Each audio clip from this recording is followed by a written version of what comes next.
Hi, everyone, and welcome to episode 17 of Coloring Outside the Box. And today it's the Star Trek forecast for what life is going to be like as we wander through the sign of Scorpio.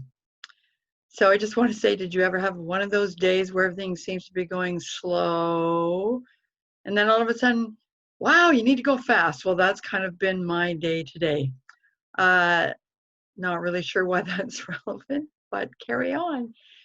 I think maybe in a way it's indicative of how we're going to feel as we move through the sign of Scorpio.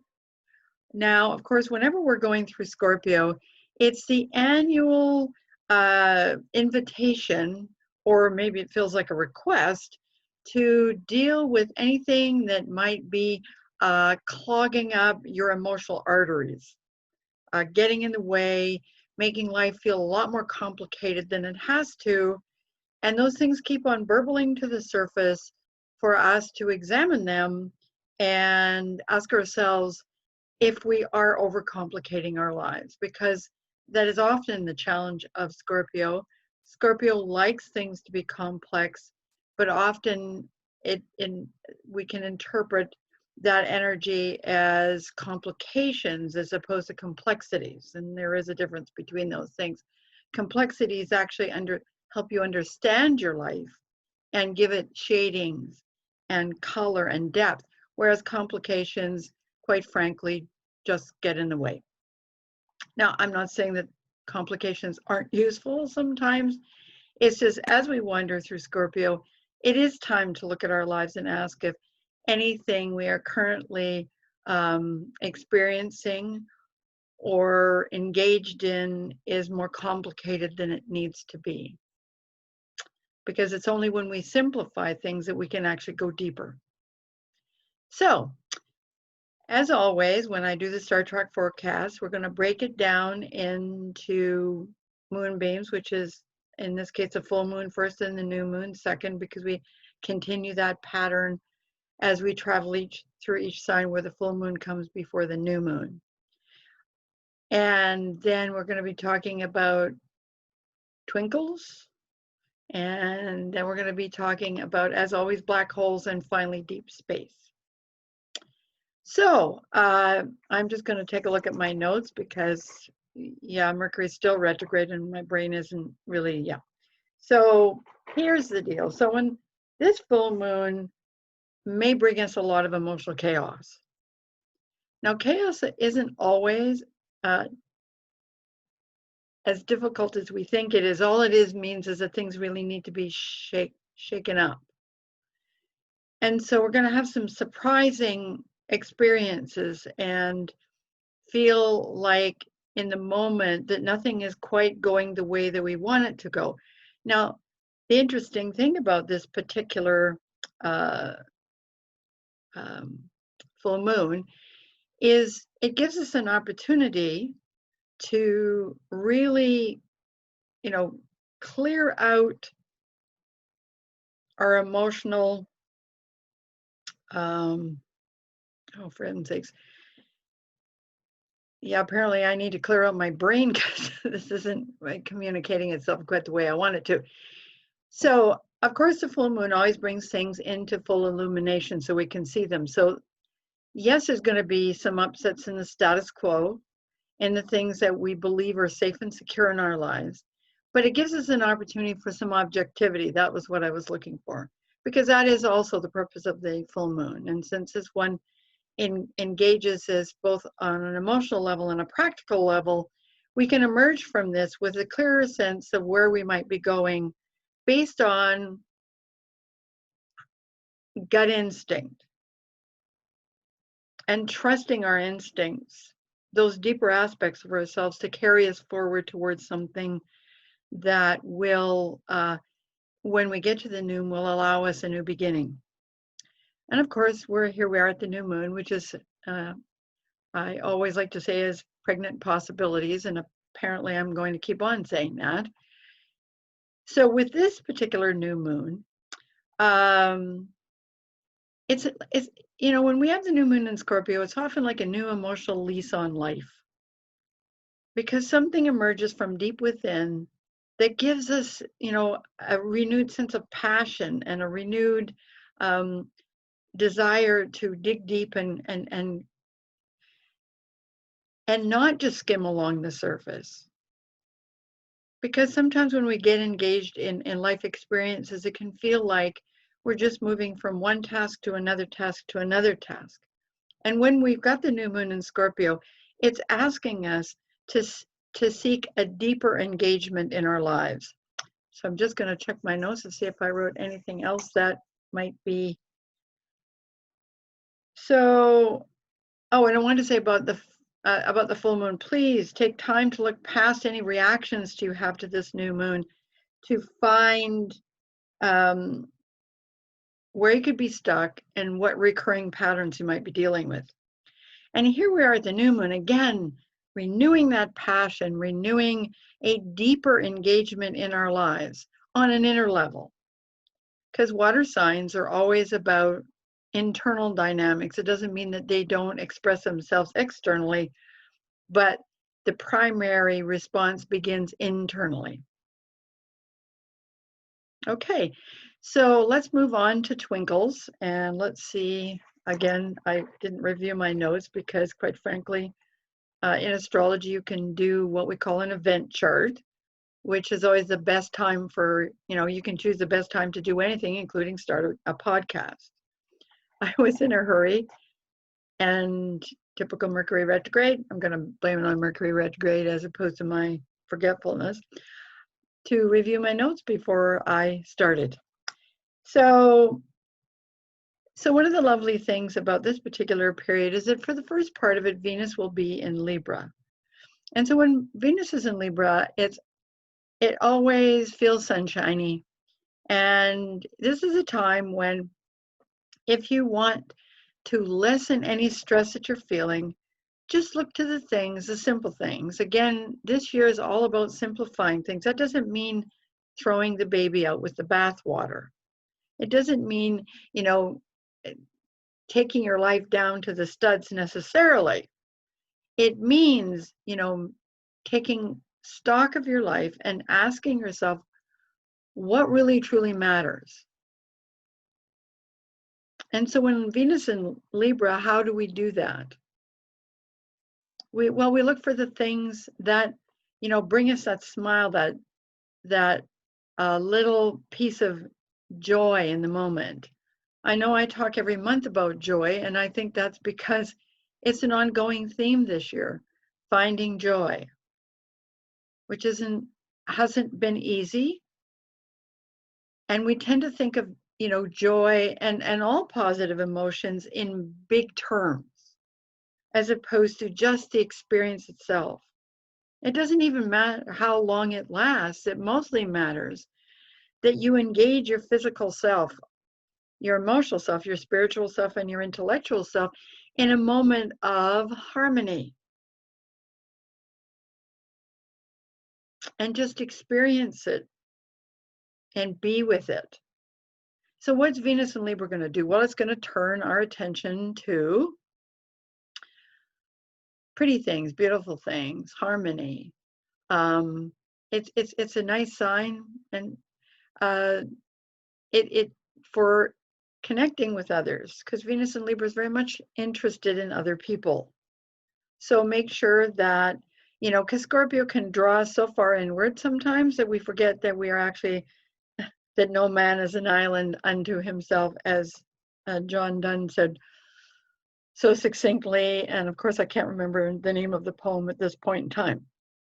So just remember that this month you really need, in order to feel some sense that life isn't overtaking you, overwhelming you, and essentially pushing you down, because this year has felt a lot like that.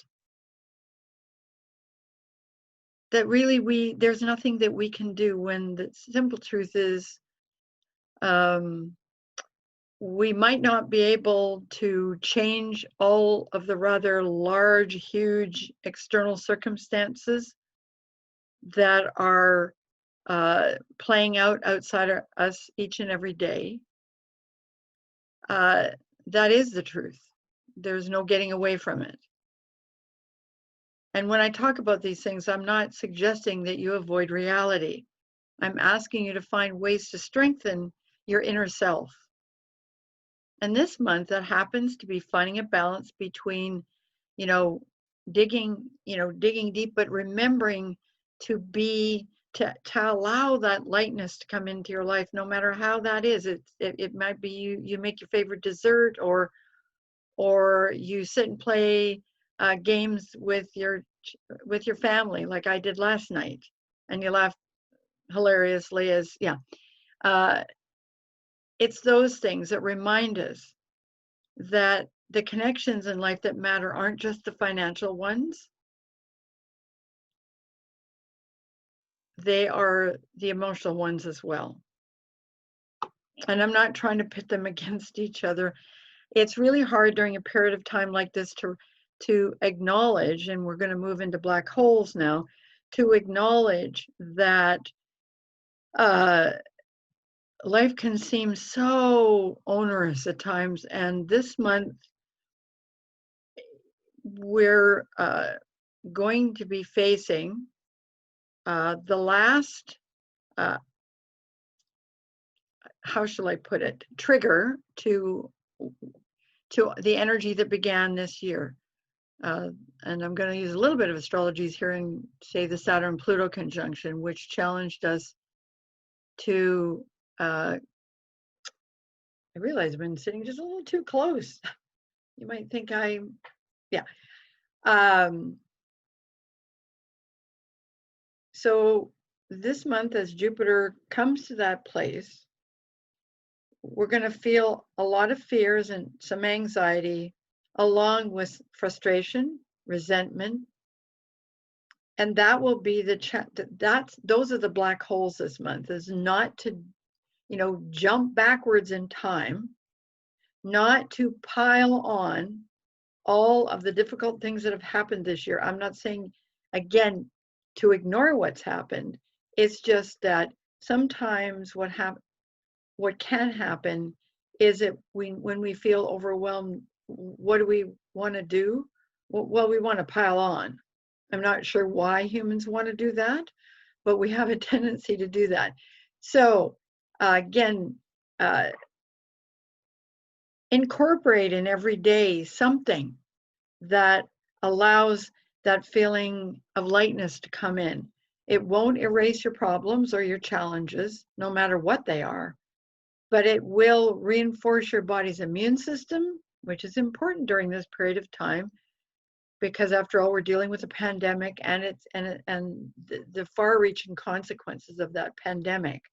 So when I talk about twinkles and I talk about the deeper aspects of things, remember that, what we're being called upon to do this year is to look at a deeper reality, not for the purposes of being overwhelmed by it, but by looking for ways and means to change those things.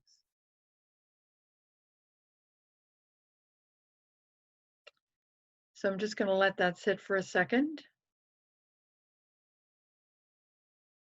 And just because life is challenging doesn't mean that you cannot take time to find ways to laugh, to smile, to feel peace, to feel serenity. It might not last longer than 10 seconds, but still it registers in your body and it resonates in your body and gives you the chance to seek, the resources that you have internally to move on. And so here we are at deep space. Well, sometimes, I have to admit that when I'm looking at the monthly forecasts, everything kind of swims together. And as much as I separate these things out, it's more so that you have different entry points, different portals that you can engage in the energies, the prevailing energies, as we move through each sun sign. And some of them are going to seem counterintuitive and counterproductive. However, that's life.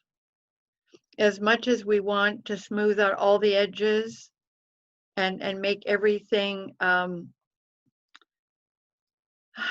shall I put it, beautiful and great, life is an experience of duality.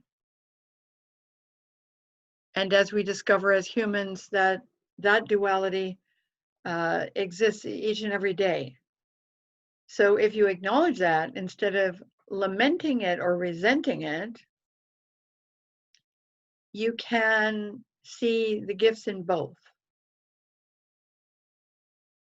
Part of the purpose of being on the planet is to be challenged, is to overcome difficulties, is to create out of situations and circumstances that seem to have no potential, no positive outcomes.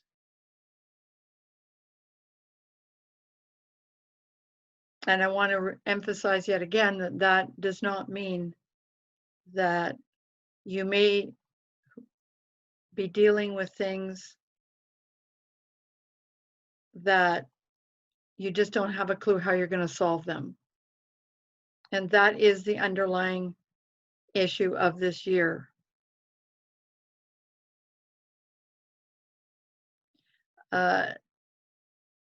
So, Deep Space this month is a continuation of this year's journey through what sometimes feels like hell, and seems like it's hard to find anything upon which you can build a foundation for the rest of your life. However, what it's done is take us deep into our core and give us an opportunity to totally embrace ourselves and realize we solved problems before. We've had difficulties before. These may seem, this year may seem more challenging than any year that you have ever lived. And this month, Deep Space invites you to find those resources that sustain you in an ongoing way that you have come to take for granted, that you've forgotten exist.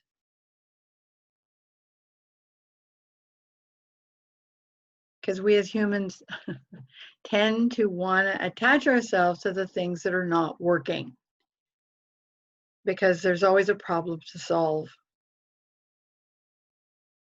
But Scorpio teaches us that life is complex and that those threads always contain something that will guide us out of what appears to be deep, intense darkness towards the light.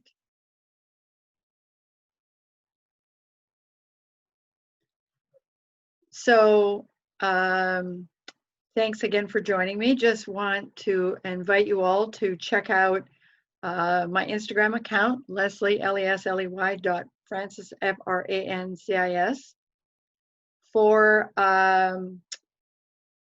my keyword messages, which I'll be posting on Instagram sometime in the next couple of hours. These are just little messages for each sun sign, and you just need to go to my profile and you will see them there under all those lovely little circles that are stories. So I want to thank you again for joining me, and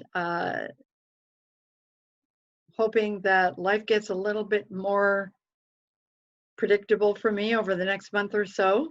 So look forward to another podcast in a couple of weeks.